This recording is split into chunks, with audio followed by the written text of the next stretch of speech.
Thank you very much, Jennifer. Good morning, everyone. My name is Petr Matous. Can you hear me? Yeah, all good. I'm an associate professor in the School of Project Management at the University of Sydney. I'm logging in today from the beautiful Gadigal country. This session is about project leadership and resilience. If you are like me, one of the 10 million of people in Australia who could not use their phone service yesterday, or one of those who were not able to get to work because the meltdown of the communication at work also paralyzed the train network, build more resilience into our socio-technical systems.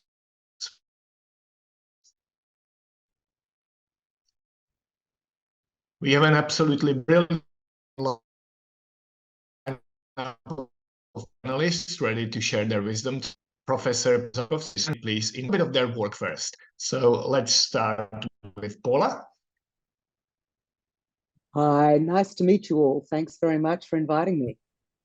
I'm an expert in disaster insurance and protection gaps, and disasters are certainly an issue for Australia at the moment. Thank you, Paula. Roger? I'm Roger Swinbourne. I've over 25 years of working experience in sustainability and resilience on major projects and infrastructure. So this topic is one that is very close to my heart, and I'm looking forward to our discussion today. I've recently been working with AECOM and ARAP on a number of major projects, but have also had involvement with developing some of the city resilience strategies through the 100 Resilient Cities program, which has actually been a really interesting exercise of broadening the definition of resilience and trying to understand what that means. I've also recently been involved with helping the Infrastructure Australia and Infrastructure New South Wales in developing a number of advisory papers in 2021, which would be worth having a look at if you haven't had a chance yet. It's called A Pathway to Infrastructure Resilience, and it's a series of guidance papers and documents looking at this systems nature of how we deal with the complexity and simplify that for the purposes of project delivery. So I think for me, I do see resilience as very much a systems problem, and I think that reflects back a little bit on what Deanna and Jennifer were just talking about, that systems complexity is actually why we have resilience as a problem, because we haven't dealt with that systems complexity traditionally, and now we have a resilience problem because those systems are not necessarily always working best together, back to Peter's point on Optus.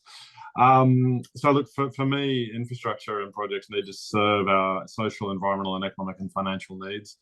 They need to recognise that there's massive uncertainty in doing that into the future, but also looking at that they're not done in isolation, that they are being planned as part of an ecosystem or within an urban ecosystem that is incredibly and intensively complex, and understanding those interplays in those scenarios is really important. So looking forward to today's discussion, and that's a little on me.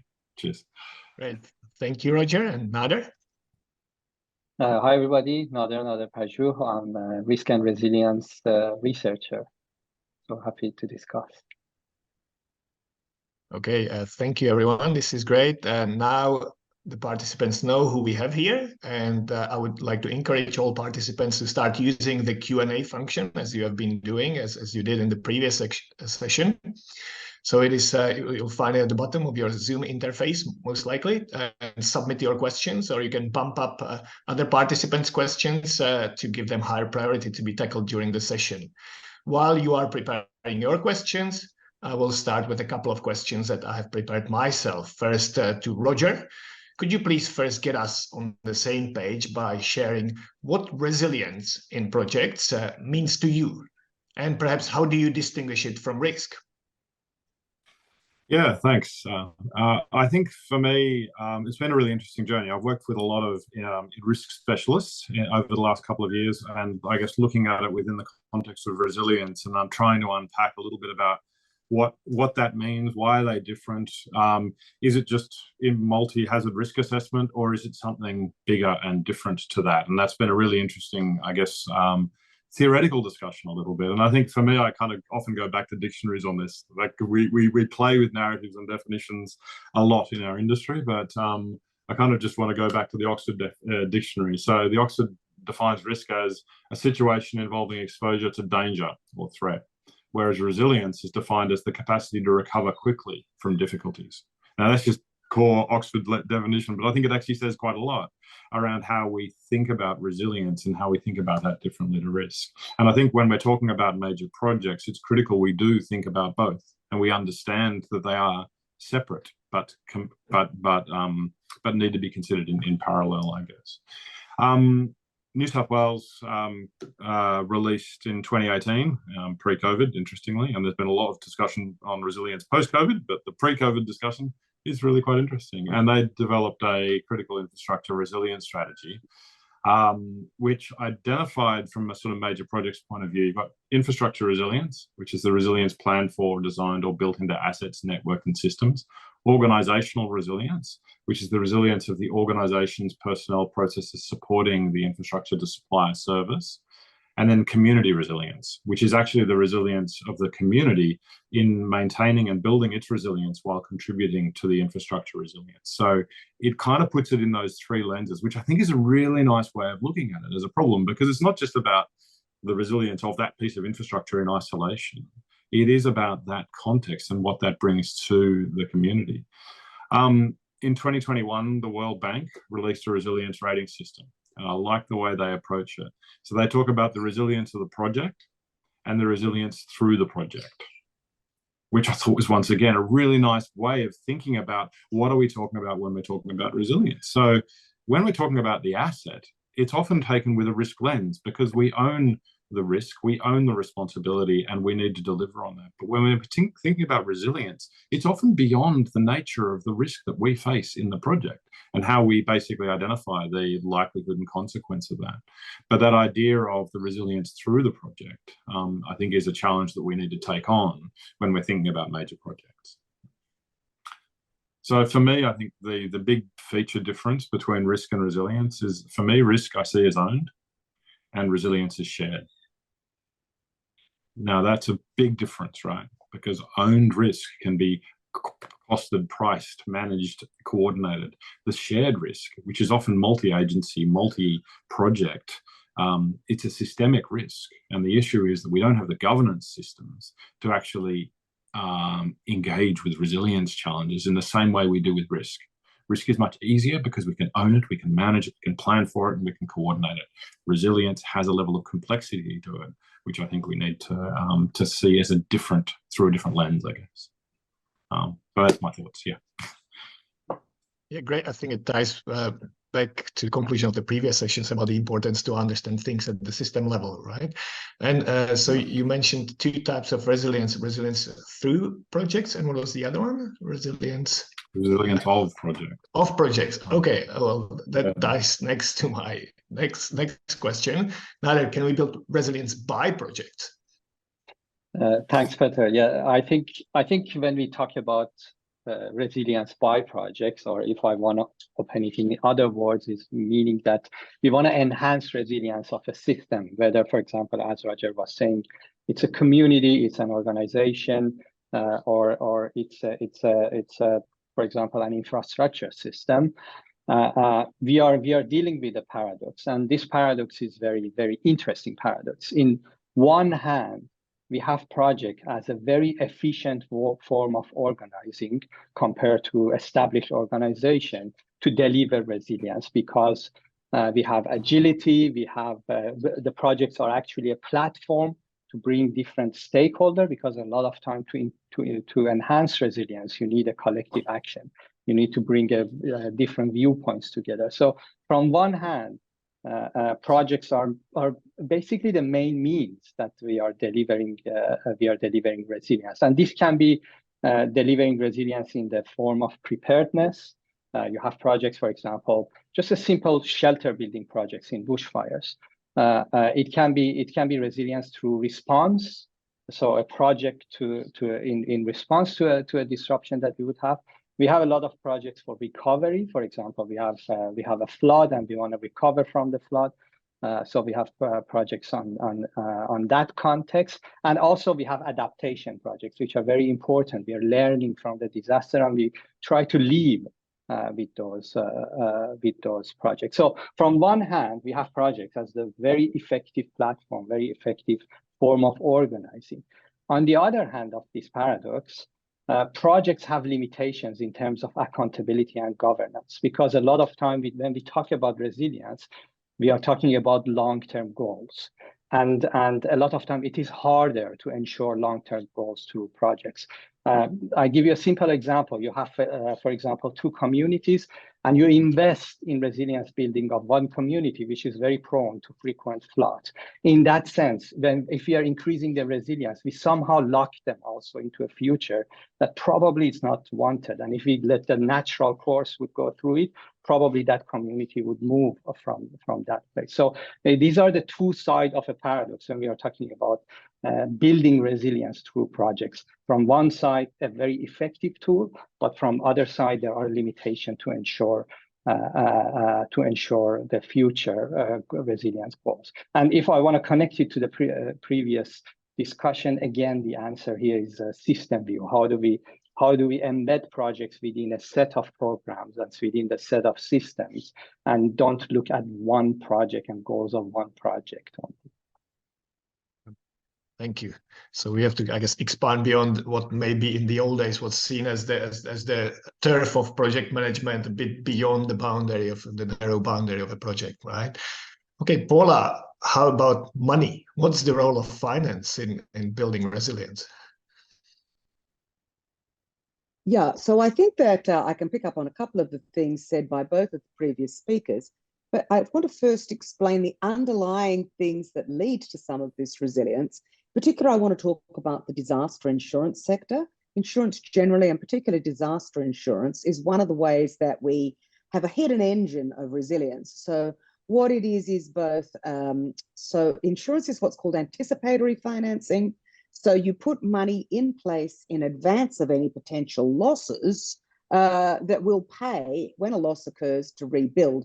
So what a lot of the things we know are, for example, highly insured societies tend to bounce back quite quickly, physically and economically, within a year of a major disaster. Highly insured societies can even have a spike in GDP following a disaster because you bring in money to rebuild some of the old technologies, you replace the old with something new. So in that sense, while insurance is the thing we love to hate or just tend to forget about because it sits behind a lot of what we do, it is critical to the resilience we have, particularly in the face of disaster. But there are some increasing problems in that. And so one of those is that insurance is like a global wallet. And if you think about your own wallet, if you've only got to pay for a couple of people out of that wallet or a couple of things, then that wallet's big enough. But when you start getting a lot of disasters around the world, which is what is happening in Australia, we've seen that in Europe, we've seen that in many of the emerging economies, we've seen that in Canada and the US in the last 12 months, over 100 billion just in insured losses in the last 12 months. And so what that means is that wallet is getting too many drains upon it, which means that the cost of capital to keep society insured is rising, which means that actually more and more projects and people, so it's at the individual level, individual homeowners, but also, communities, local governments, even state governments, federal governments are letting more and more assets fall uninsured. That means when the disaster happens, the money's not in place to replace them. Now, part of this speaks a little bit to this problem that I think both Roger and Nader spoke to. So one is this idea that risk is individually owned. But of course, some of these risks, we assume they're individually owned, that the company, the organization, the individual takes out their contract with the market. But a lot of the things that have made those risks less resilient and therefore less insurable are actually a feature of the systemic changes that we're going through. So there are some questions about whether risk should continue to be individually owned, given that the ability to be resilient to risk is definitely systemic. And then I think the second thing, which is what Nader referred to, is this long-term nature of a lot of these kinds of things that we enter into. I mean, from a project to just think about your mortgage, it's usually a 25 or 30-year mortgage. So, but insurance is an annual product. So you've invested in a long-term asset, but the insurability of that asset changes from year to year. So some of those long-term assets that we have may not be able to be insured quite rapidly within a couple of years because of the rapidly changing environment and the climate issues. So I'd really encourage us to draw attention to how we ex ante or anticipatory finance our response to disaster. And if some of the systems we've taken for granted are breaking down, what are some of the things that we might do about that? And that is actually something that I've been working on a lot. In fact, we've just released an open access book. If people followed me on LinkedIn, they can get a free copy of that, Disaster Insurance Reimagined, to think about how we deal with this system. Great. I was listening to this feeling bad because my dwelling is uninsured. Roger, you've been nodding very vigorously during the part about risk and resilience, about perhaps not thinking about risk only as an individualized things or owned by someone. Did you want to say something to that? Oh, look, I hear Paula, and I know exactly where she's coming from. I think, look, it is a real challenge around what is owned and what is shared, and how I guess insurance deals with the interface, because the compounding risk and the complex risk it's the risk reliance question, right? So one piece of infrastructure relies on another piece of infrastructure, which relies on another piece of infrastructure. If one piece of infrastructure goes down, how does the insurance deal with the compounded nature of that risk and reliance question? It's actually a fundamental problem that we're facing, but I think and who gets left holding the can on that, I think, unfortunately becomes the taxpayers. That's a whole other story, but I think it's a really challenging interface at the moment that Paula was talking about, and I just wanted to respond and say yes, I know what you're saying there, Paula. Yeah, that is actually my next question to Paula. So, who should be paying for these risks, right? We have increasing costs of disaster shocks with climate change. It's not going to get better. It's going to get only worse in terms of frequency and magnitude. These costs are quite unevenly distributed. So, who should pay for it? It's a big ethical question, isn't it? It's an ethical question, and I also think that it's a societal resilience question, because if we choose not to address this, if we simply say individuals can make contracts with markets, and we have chosen to do that, and assume that the market is a good thing that works reasonably well, there's no problem in paying for a social good through a market. I mean, I personally don't have a problem with some social goods being tradable through markets. But when that market doesn't work, and yet those social goods are critical to society, which is what insurance is, but it's not working for the individuals, then is that the individual's responsibility? Should those individuals be simply left out of the loop because something big like a global market, which is changing systemically, is no longer working for them? Is that their problem, or is that actually society's problem? And I would put to you that we all pay when society has a disaster that is not funded by some other sources of capital, because we don't leave people sitting on the side of the road, but those people then can't come to work, those people can't get their kids into school. There's a whole bunch of ramifications that affect all of us. Plus, there is no money tree, so the money that goes to making those people good comes out of the money that we could otherwise spend on healthcare, roads, and infrastructure. So I think we really need to change that dialogue. We've always assumed that if people don't cover themselves for the risk that they bear, then they're sort of morally irresponsible. And that if we subsidize them in any way to do so, that they are a moral hazard because they bring more risk to us as a collective, and that, and that therefore we're all paying for them to freeload. But I think we have to move beyond those kinds of quite old-fashioned ideas. In a systemically changing nature of risk, then people aren't bringing that risk knowingly, deliberately to the community. They're unfortunate. And I do think there's important things also in what Nader said, like we need to be careful that some of the things we do, if we want to prop up this insurance system, aren't actually enabling those people to stay in places that mean that long term they suffer repeated disasters. I mean, we know there are mental health issues with all of that. We know that when their infrastructure is washed out and that food and things can't get to them. So what we really need to do now, and this is the very challenging, I call it the Holy Grail, how do we actually meaningfully reduce the risk, and over what time scale, in such a way that an insurance market, perhaps a slightly different way of thinking about the insurance market, can continue to work for society? Because at the moment it's definitely not, and it's only going to erode more. So risk reduction, like you can say, well, the price will come down if you reduce the risk, right? It's gone up because the risk is high. We know that can't happen quickly. I mean, I'm dealing with a group of people, certainly on this conference, who totally know that even if we injected all the money today to change the risk profile, the effort to actually do that change, the building, the changes in materials and all of that takes time. We're not going to be able to do it by tomorrow. So what are we going to do to build in that set of steps along the way to keep people financially covered? And I think we really are in the phase of planned migration, so planned migration away from risk areas and building in different ways for the future. So strong appeal to all of you out there who are doing these projects. Let's make sure we're building in the right places with the right materials for a long-term future that we can ensure. Yeah, well, and then that's the big also topic of climate refugees that we might be getting in even our own country, right? And I see we already have 5 questions from the participants. I would like to encourage 6. Encourage even more, please make it rain. We have a few more prepared questions here, and then we get to yours. Yeah. So the next one goes to Roger again. How do we build community resilience beyond just building more resilient infrastructure? Yeah, I think it comes back down to that World Bank point of resilience through infrastructure rather than resilience of infrastructure.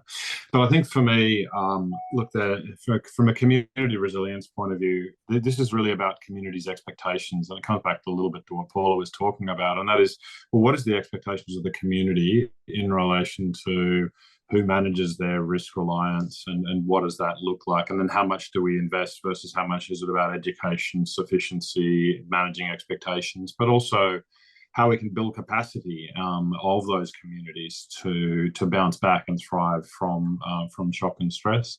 There's a whole lot around consultation and engagement with the communities around their expectations and around putting out those, what are the potential shocks and stresses, painting the picture of the scenarios and letting that engagement work through as well. So not treating the community as if they're ill-informed and not engaged in this process. And I think there's a really interesting opportunity as well around embedding traditional ecological knowledge in decision-making and actually looking at First Nations and bringing that into play as well. I think there's some really interesting opportunities around community resilience, but also taking that learning and that idea is an important one from the community point of view. I think that, so the community resilience piece is really about how does that community bounce back from the shocks and stresses that are facing that community. And as I said, that's not all on the infrastructure story. That is quite a lot on the community story as well, and those community expectations. I think for me, looking at taking scenario planning as an approach to be able to talk to the community about, okay, this is what we're building out. These are some of the potential shocks and stresses. This might be what happens. How do we adapt that is an important component. I think there's a lot of discussion around taking a place-based approach to things at the moment. It seems to be a bit of an ongoing narrative around projects.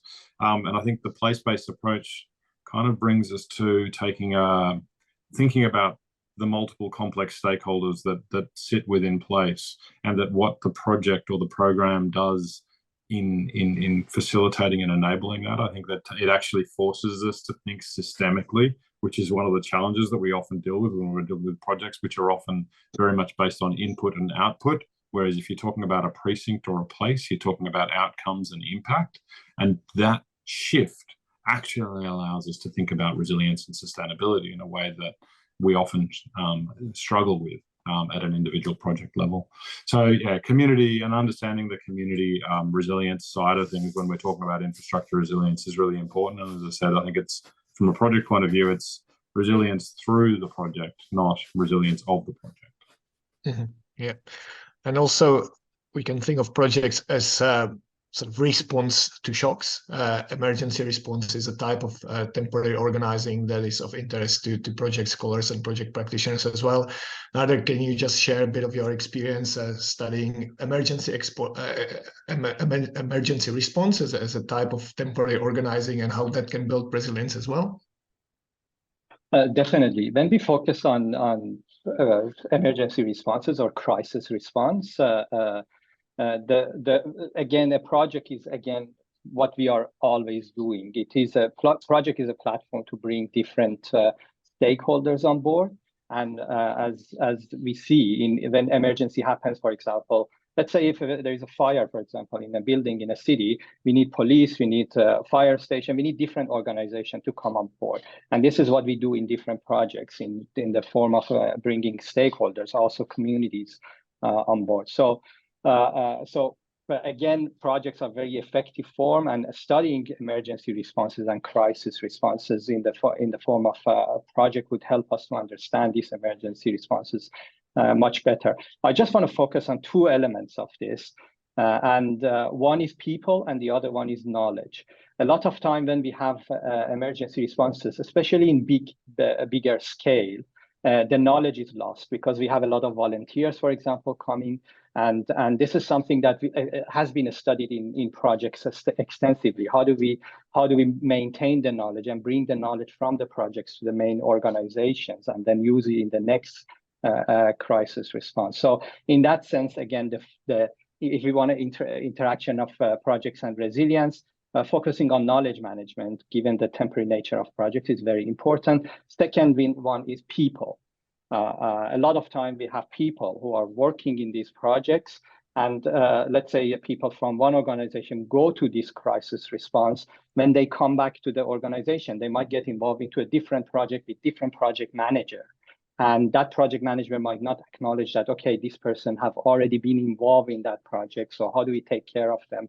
The trauma from the previous project, and how do we ensure that they are effectively protected? Because when we are in a long established organization, if we are doing a work, there are mechanisms to ensure that we continue to do that work. And in the sense of individual resilience, this is very important. So I think if you talk about projects in emergency responses, knowledge and people are very important elements to focus on.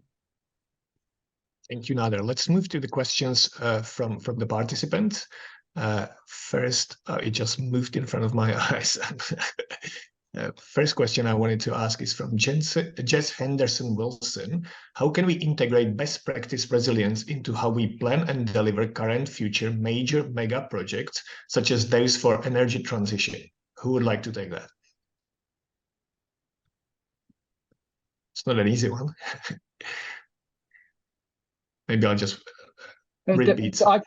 I can add a few points. There is a lot of time. This is not the only competing priority when we are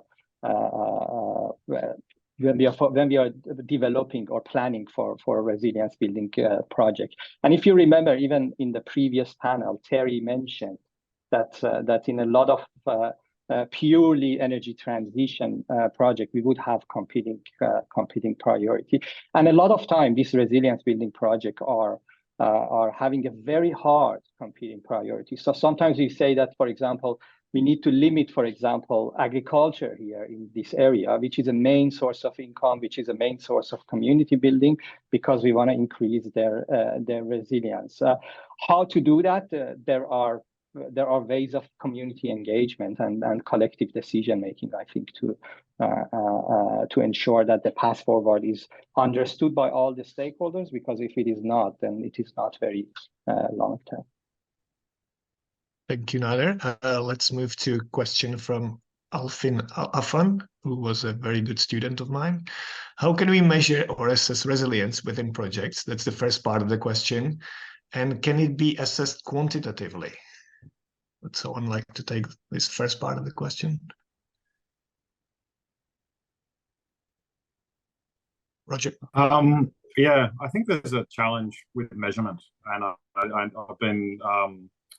I think there's a book that's recently been released on the tyranny of measurement, or the tyranny of metrics, which I think is an interesting one. And I think resilience systems are complex, systems are hard to measure, and actually the oversimplification down to particular point measurement can actually break away from some of the resilience challenge. So actually understanding what of it does need to be measured and to what end, I think is important. I think from the insurance and insurability point of view, actuaries go out there and need everything measured in terms of the quantum of risk. But the resilience question is actually quite a different piece. And I think it is more systemic. And I'm not sure, for me, yeah, there's an element of it that doesn't need to be measured, and I don't want getting to a point of trying to measure everything in the resilience space could become perverse in trying to manage the resilience challenge. It's probably just more of a a quick thought on it rather than an answer to that question. But yeah, I guess go Nader.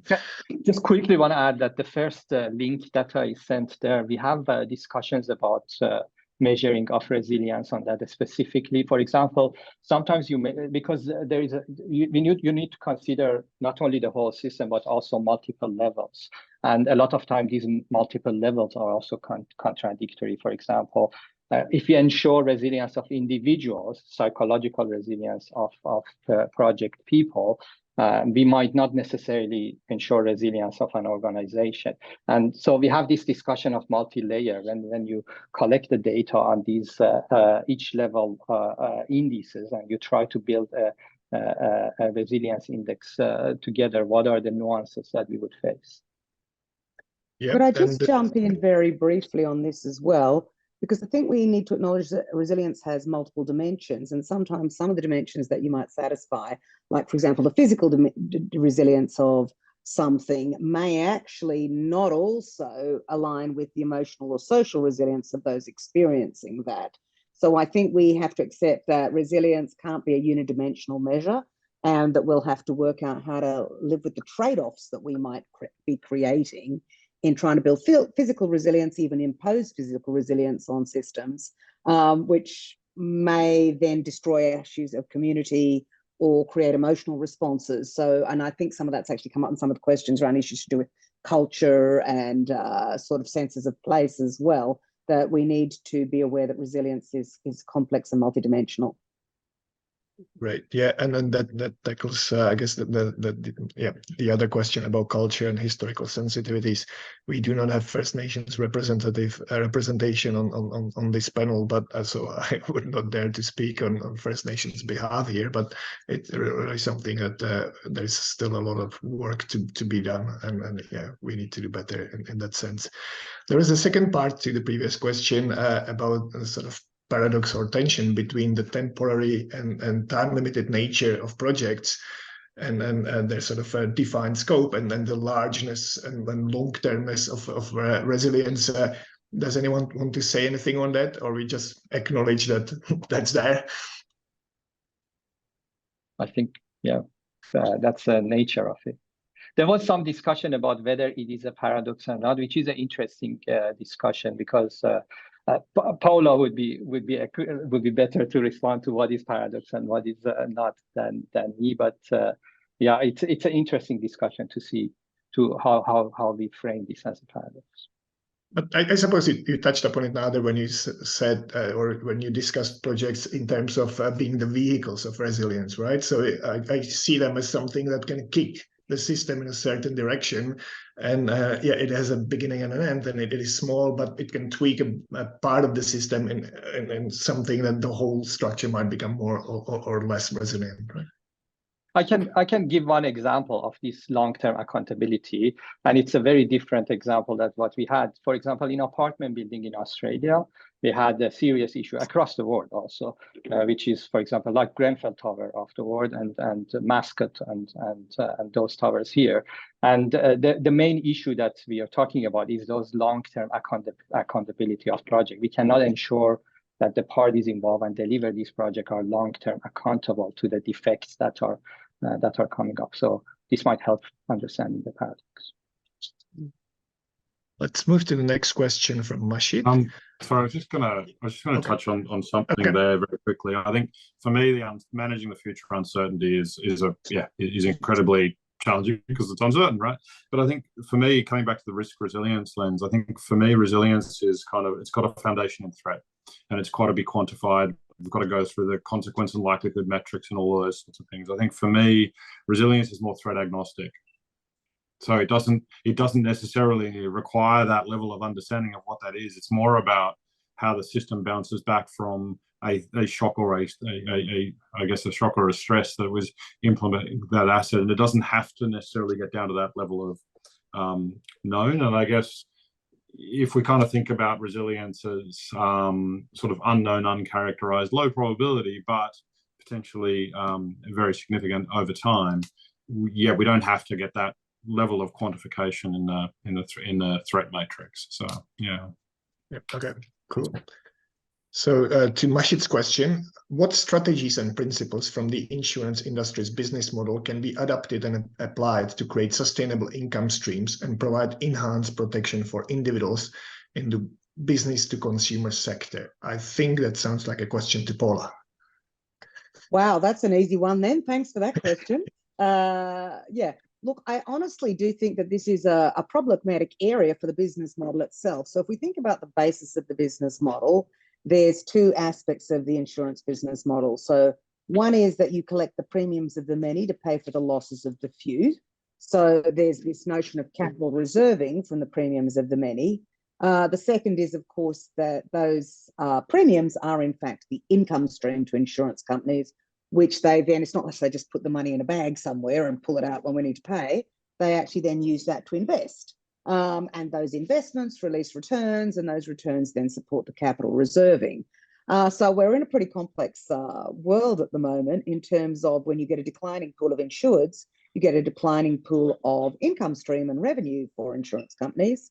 It's a pretty good market at the moment for investments and returns. So you may see them making really quite good profits and quite good returns, even as that business model hasn't kind of come to the logical conclusion. You know, I mean, we know that when something's on a trajectory, at some point it will meet it, but you can go through a sort of false high for a while of good profits, even if you've got a declining consumer base. So I think there are some really sort of interesting things about how do we make this sort of sector more sustainable.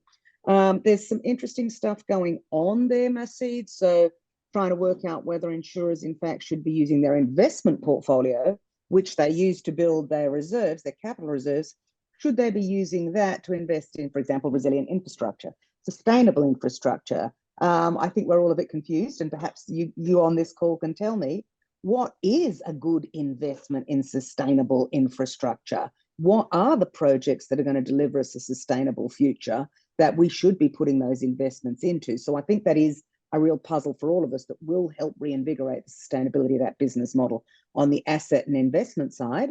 And then I think on the other side of that, we actually probably need to start mutualizing risk a bit more across society. Never popular in a market economy, because I always get comments. Some of you might feel free to make those comments now that, well, isn't that just communism or socialism? I don't know. I think that solidarity can work well in a market economy. Mutualizing risk can work well in a market economy. One way or the other, we all do pay. Mutualization actually came from people who wanted to make economies strong and understood that some people going backwards was bad for the whole economy. So it's really reconfiguring maybe some of the ways that we think about the mutualization of risk to create that income being more sustainable. And then that will have the flow through from the business model to the consumer.